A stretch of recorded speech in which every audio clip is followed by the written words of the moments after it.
Ya, kalau saya yang pertama untuk kali ini kelihatannya saya agak berbeda pendapat sama Pak Susno. Jadi saya masih berpendapat bahwa ini benar pembunuhan. Ya.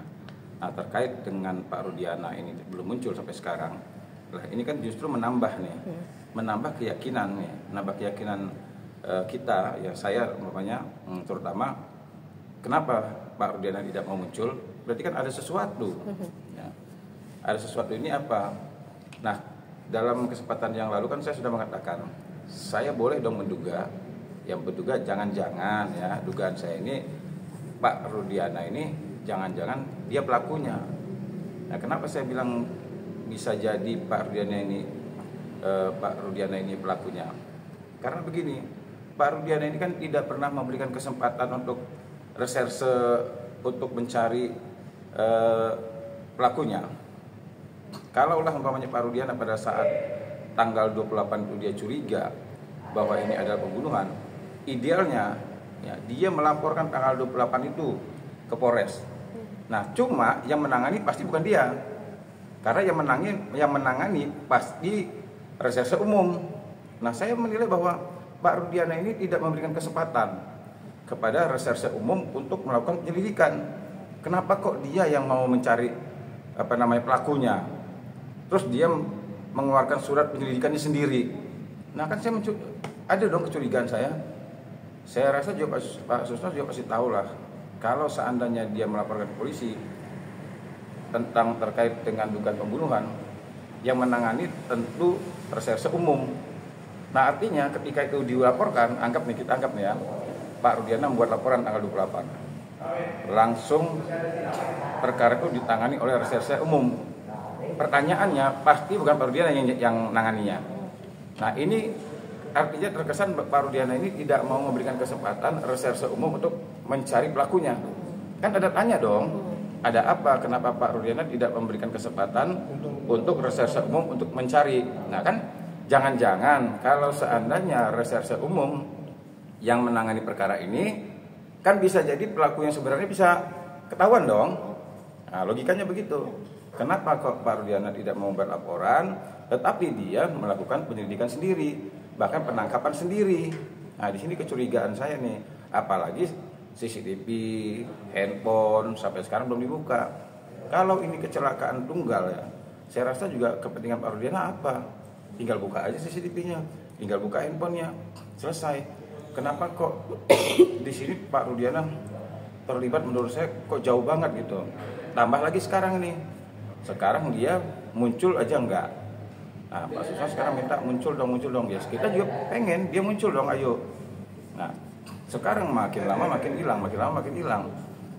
Semakin orang curiga. Ya kan? Kenapa Pak Rudiana ini enggak muncul? Berarti ada permasalahan di dirinya nih. Berat, saya yakin Pak Rudiana berat untuk muncul. Cuman kalau menurut saya udahlah, Pak Rudiana tidak ada pilihan lain kecuali hadapi saja ya. Kalau memang itu yang meninggal Eki, dia adalah ayah korban. Tunjukkanlah, bersikaplah seperti ayah korban. Kalau sekarang kan dia, kalau menurut saya, mohon maaf, sikap dan perbuatan dia tidak menunjukkan bahwa dia ini ayah korban. Akhirnya orang timbul kecurigaan.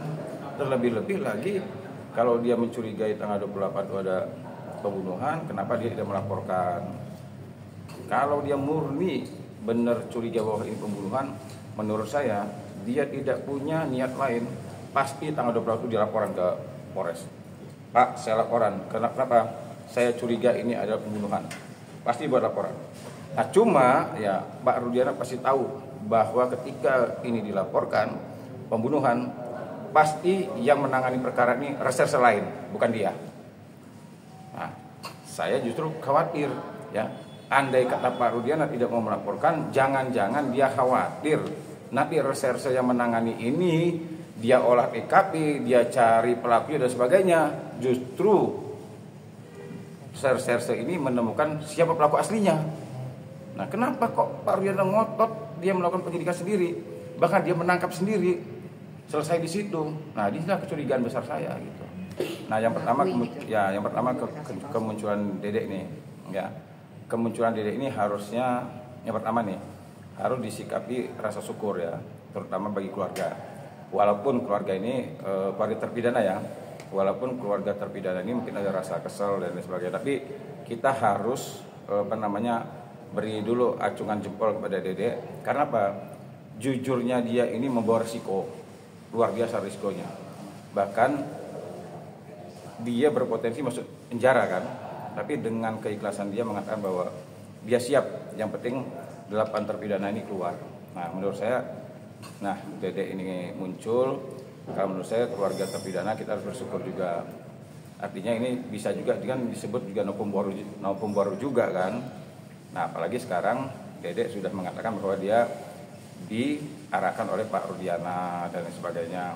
Nah sekarang tambah lagi kan kecurigaan orang, ada apa kok Pak Rudiana sampai ini berani memberikan saksi yang saksi ini tidak tahu apa-apa. Berarti kan ada kepentingan untuk Pak Rudiana kan, seolah-olah agar apa? Agar 8 terpidana ini bisa dihukum dengan kesaksian si Dede. Kan tambah curiga lagi, ada apa nih Pak Rudiana sampai sebegitunya? Ya kalau ini benar ya. Tapi yang jelas dengan pengakuan Dede seperti itu, ya kalau saya memiliki keyakinan Dede memberikan keterangan yang benar saat ini. Jadi ya ini semakin membuat Pak Rudiana sekarang malah semakin jauh nih. Ya artinya kembali lagi, Pak Rudiana mau nggak mau, suka nggak suka, enak nggak enak, ya harus dihadapi. Tafsirannya memang banyak tafsiran ya. Tapi kalau saya pribadi Dede tidak bisa dikenakan dikenakan hukuman ya. Artinya bisa nggak si Dede dipidana gitu. Nah kalau menurut saya tidak bisa. Kecuali ya Dede itu muncul sama seperti AF. Ketika orang sibuk dengan tuduhan-tuduhan, nah kalau si AF kan muncul dia. Nah kenapa kok si AF muncul dengan begitu lamanya kan dia sampai di media juga dia berkoar-koar, tapi Dede enggak kan? Nah, tapi saya melihat di sini Dede sebenarnya tidak mau ikut campur dia. Lah cuman mungkin dia dalam keadaan kebingungan pada saat itu. Tapi andai kata Dede bersamaan dengan AF muncul kemarin, maka dua-duanya bisa dipidana. Nah sekarang Dede sekalinya muncul di media, dia langsung mengatakan hal bahwa dia diarahkan sama Pak Rudiana, bahwa dia mengatakan hal yang sebenarnya. Kalau menurut saya begini, dia dahulu benar memberikan keterangan palsu gitu ya, tetapi ada sebabnya dia memberikan keterangan palsu. Nah, saya rasa kalau Dede ya menurut saya ya, menurut pandangan saya, dia tidak bisa dihukum lah. Kalaupun dilaporkan kan dia sudah juga dilaporkan. Kalau menurut saya andai pun dia dihukum pun tentu ada keringanan-keringanan yang bisa diterima oleh Dede. Kalau keterangan Dede ini digunakan untuk PK, saya rasa ini sangat menguntungkan luar biasa. Apalagi tadi kan AF kan hilang juga. Yang memberatkan terpidana ini kan sebenarnya dua, Dede sama si AF kan. Sejak dari awal Dede sama AF inilah yang dipermasalahkan. Dan Dede sama si AF ini 2016 ternyata dulu tidak hadir juga di pengadilan. Nah kalau menurut saya Dede sama si AF inilah yang membuat kalau 8 terpidana ini mengajukan PK, inilah yang akan menyelamatkan dia. Iya, kalau sebenarnya kan sidang PK ini sebenarnya kan kadang PK ini kan tidak perlu sidang sebenarnya. Nah cuma karena ini Sakat Natal ini kan ternyata kemarin hari ini kan sidang nih di Cirebon. Nah karena ini mungkin sudah menjadi perhatian ya. Biasa-biasanya itu PK kita ajukan, kita itu jarang dipanggil. Nah cuman karena ini mungkin ya, karena ini sudah mendapatkan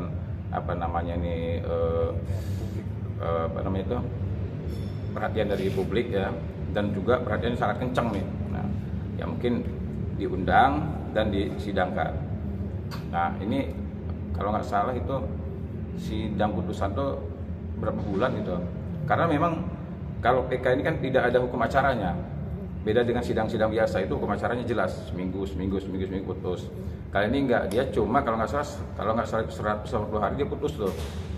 Nah intinya perkara-perkara PK, kasasi dan lain sebagainya, ini kan upaya hukum luar biasa nih PK ini. Jadi kalau upaya hukum luar biasa ini ya tergantung dari Mahkamah Agung. Kalau menurut mereka memang harus cepat ya harus cepat. Sebenarnya menurut saya perkara Sakat Natal ya ini wajib dipercepat. Kenapa? Karena ini kan sudah sudah menjadi perhatian publik, dan juga saya rasa juga Mahkamah Agung pasti tahu lah ini perkara ini sudah seperti apa dan memang harus diputus. Kasihan juga kan mereka yang 7 terpidana juga, termasuk Saka Tatal juga. Saka Tatal kan sudah dinyatakan bebas murni nih, tapi kan status dia narapidana tetap melekat. Nah, upaya PK ini adalah untuk membersihkan namanya. Kalau menurut saya udahlah, Mahkamah Agung buru-buru putus saja, mau diterima atau nggak diterima, yang penting putus dulu nih. Biar apa? Biar nasib yang sisanya 7 ini kan yang sedang di dalam penjara ini ada kepastian hukumnya gitu. Ya, kemarin tuh saya sempat komunikasi dengan Bu Titin, ada beberapa bukti baru. Cuma kan bukti baru itu kan tidak boleh disampaikan kan. Disampaikannya melalui pengadilan aja. Tapi yang jelas gini, novum itu adalah bukti yang seharusnya muncul 2016 tetapi tidak muncul di tingkat banding, tingkat kasasi dia nggak muncul. Nah sekarang muncul. Nah sekarang kalau Anda Dede, ya sayangnya AF nggak muncul nih ya. Kalau AF muncul dia bersikap seperti Dede, selesai nih. Permasalahannya yang muncul cuma Dede doang satu. Nah saksi itu kan 2 harusnya. Kalau saksi 1 itu sama juga bukan saksi. Andai kata AF muncul dan dia bersikap seperti Dede, nah ini keterangan 2 orang ini yang pasti menyelamatkan mereka 8 terpidana ini. Nah cuman permasalahannya AF kan nggak muncul, yang muncul Dede doang, tapi Dede juga belum dipakai nih. Dede kan belum diambil keterangannya secara resmi nih tentang dia anggaplah mencabut BAP lah ya. Kemarin kan Mabes Polri baru hanya gelar perkara nih, tapi gelar perkaranya itu belum terkait dengan materinya. Nah kalau AF ini saya katakan keterangan palsu, murni keterangan palsu. Kenapa? 2016 dia dengan sengaja datang ke kantor polisi memberikan keterangan karena dengan alasan dia kan pernah dikeroyok tuh katanya.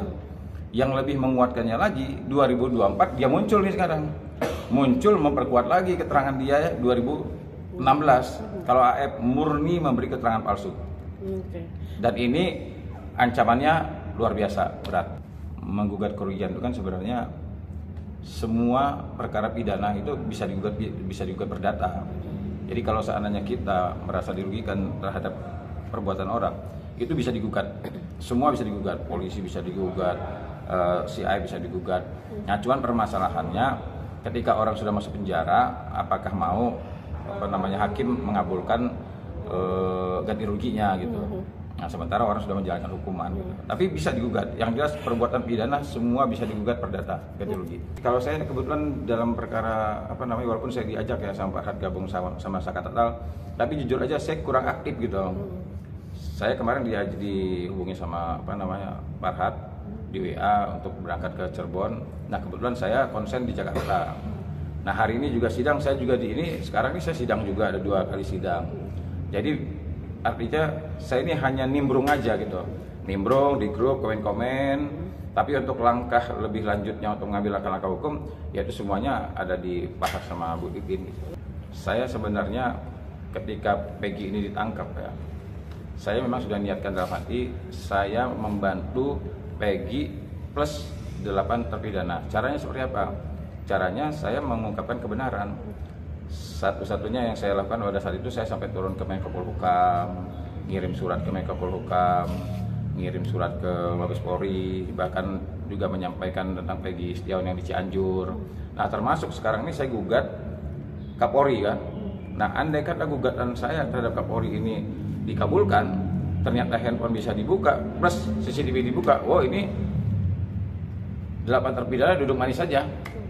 Saya persembahkan ke 8 terpidana, keluar semua mereka. Kalau CCTV bisa dibuka, handphone bisa dibuka, dan ternyata isinya menunjukkan bahwa ternyata bukan 8 terpidana pelakunya, mereka bebas. Nah ini wujud saya sebenarnya bukan membantu mereka ya, sekali lagi nih, saya ini sebenarnya bukan bantu Peggy atau bantu lain-lainnya.